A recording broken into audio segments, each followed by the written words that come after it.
నాన్న, నేను అభిషేక్ని. ఏం చేస్తున్నావు? వాట్సాప్ తిరగేస్తున్నాను. తిరగేస్తున్నావా, తోడేస్తున్నావా? ఈ వాట్సాప్ మెసేజ్ 500 మందికి అరగంటలో పంపిస్తే కుజరాహు దోషం పోతుందని మా చుట్టుపక్కల ఇంటి పక్కన నైబర్స్ కి పంపిస్తున్నావు నాన్న. సెండాలని నొక్కాను. ఆ ప్రసాదం ఎవరికి వస్తే వాళ్ళు అదృష్టవంతులురా. నాకే వాళ్ళ ముక్కు మొహం తెలియదు, నువ్వు వాళ్ళకి మెసేజ్లు పంపించడం ఏంటి నాన్న? ముక్కు మొహం తెలియని వాళ్ళని కూడా కాళ్ళు గడ్డం పట్టుకోవటమే కదరా సోషల్ నెట్వర్కింగ్ అంటే. ఇప్పుడు 500 మందికి ఎలా పంపించాలని వాళ్ళు నన్ను గొడవ పెడుతున్నారు. ఏంటి వాళ్ళకి ఫోన్లు లేవా? ఉంది. మరి వాట్సాప్ లేదా? అబ్బా ఉంది.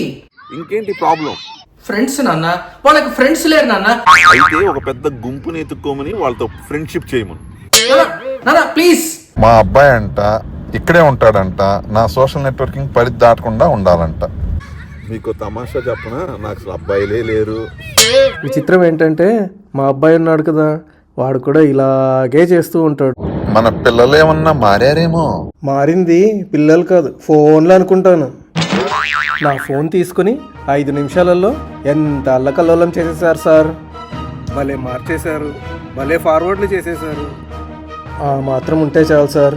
ఏ ఫోన్ ఏ మోడల్ అయితే ఏంటి, నా వాట్సాప్లో నా మెసేజెస్ కోసం, పోల్స్ కోసం ఎంతోమంది అల్లాడిపోతున్నారు. సీతమ్మ వాకిట్లో సిరిమల్లె చెట్టు. ఏమోనండి, సీతమ్మ గారింట్లో మల్లె చెట్టు ఉందో మర్రి చెట్టు ఉందో. సినిమా అండి. సినిమాలు నేను పెద్దగా చూడనండి. అదేం పెద్ద గొప్ప విషయం అనుకోబాకండి. అవును, మిమ్మల్ని ఎక్కడో చూసినట్టుందండి. మీరు ఆ ఫార్వర్డ్ల ఫలశ్రుతిరావు గారు కదూ? నా పేరు ఫలశ్రుతిరావే. ముందర ఫార్వర్డ్ అనే కిరీటం ఎవరు పెట్టారు? మేమే పెట్టాం సార్. మీరు ఆ ఎస్ఎఫ్సి డిపార్ట్మెంట్లో పనిచేసే భాస్కర్ రావు గారి మనవాడి బర్త్డేలో కలిసాం కదా. ఇదిగో Arnav 9th birthday party WhatsApp గ్రూప్లో కూడా మీరున్నారు. నాకు మనుషులు గుర్తుండటం లేదు ఈ మధ్య. వాట్సాప్ గ్రూప్లో అయితే చెప్పగలను. మా ఆవిడను కూడా మై వైఫ్ గ్రూప్ అనే దాంట్లో పెట్టాను. ఏంటి సార్, ఆ ఆర్నవ్ 9th బర్త్డే వాట్సాప్ గ్రూప్ని ఒంటి చేతో నడిపించారు. ఎన్ని ఫార్వర్డ్స్, ఎన్ని మెసేజెస్, ప్రతిరోజు happy Bhogi, happy Sankranti, happy పనికిమాల రోజు, హ్యాపీ దిక్కుమాల రోజు, ఏ రోజు వదలలేదు. నాకు ఇన్ని శక్తులు ఉన్నాయని నాకు ఇప్పుడే తెలిసింది. అయినా ఆ ఆర్నవ్ 9th బర్త్డే ఎందుకు సార్ ఆర్కైవ్లోకి తోసేశారు? ఏమో సార్, నాకు ఫింగర్ ప్రెస్లు ఫార్వర్డ్లు తప్పితే ఏమీ తెలియదు. అబ్బా అలా కాదు సార్, మీరు ఎలాగైనా ఆ గ్రూప్కి పూర్వవైభవం తెప్పించాలి. ఇక్కడ ఏదో సాఫ్ట్వేర్ అబ్బాయి అన్నట్టున్నాడు, అతను అడుగుదాం ఏం చేయాలో. చెప్పరా, ఏం హెల్ప్ కావాలో చెప్పు. నా కిడ్నీ కావాలా? నన్ను అందరు పరూప్ కుమార్ అంటారా? బాబు, మాకు ఒక చిన్న హెల్ప్ కావాలి. చెప్పండి. నన్ను పరూప్ కుమార్ అంటారు. ఏమీ లేదు బాబు, ఈ వాట్సాప్ గ్రూప్ని ఆర్కైవ్ నుంచి బయటికి తీసేయాలి. ఏ గ్రూపు? అదే ఆ ఆర్నవ్ 9th బర్త్డే గ్రూప్. ఇదా? నా ఆస్తి రాసిమన్నా రాసిస్తాను, కానీ ఆ ఆర్నవ్ 9th బర్త్డే గ్రూప్ మాత్రం అన్ఆర్కైవ్ చేయాలి. లేదు, నీ పేరు పరూప్ కుమార్.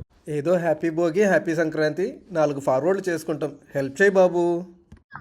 అదే కదండి నా సమస్య. హ్యాపీ భోగి హ్యాపీ సంక్రాంతి అంటే మీకేంటండి సమస్య? అవునండి, మీరు హ్యాపీ భోగి హ్యాపీ సంక్రాంతి చెప్పుకోవటమే నా సమస్య.